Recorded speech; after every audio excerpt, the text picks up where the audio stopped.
Hadi Konuşalım podcast'ine hoş geldiniz. Laha tarafından sunulmuştur.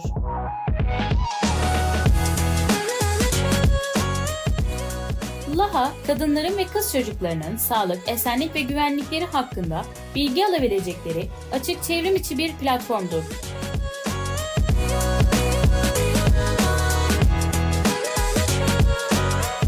Lütfen unutmayın, platformda sunulan tüm içerikler yalnızca eğitim amaçlı bilimsel bilgilere dayanmaktadır. Profesyonel tıbbi tavsiye veya tedavinin yerini alması amaçlanmamıştır.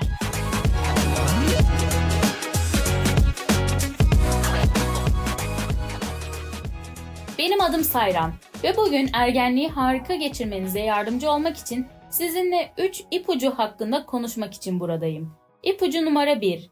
Başınıza gelen hiçbir şeyden utanmayın. Ergenliği yaşamak, kadın olmak üzere olduğunuz ve vücudunuzun normal çalıştığı anlamına gelir. Unutmayın, ergenlik herkeste olur.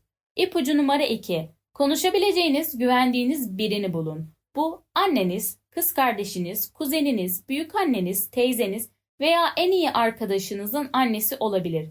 Ergenliğin ne zaman başlayacağı, ne olacağı, neden henüz başlamamış olabileceği hakkında sorular sormak tamamen normaldir. Unutmayın, saçma bir soru diye bir şey yoktur. İpucu numara 3. Değişim zor olabilir ve ergenlikle ilgili her şeyi sevmeyebilirsiniz. Ancak unutmayın, vücudunuzun sizinle birlikte sizin kadın olmanıza yardımcı olmak için çalışıyor.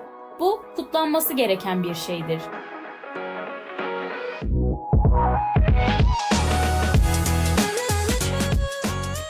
Daha fazla sorunuz varsa veya biriyle konuşmak istiyorsanız Hizmet Bul üzerine tıklayarak yakınınızdaki bir hizmet sağlayıcının iletişim detaylarını bulabilir veya arama işlevini veya sohbet robotunu kullanarak daha fazla makale arayabilirsiniz.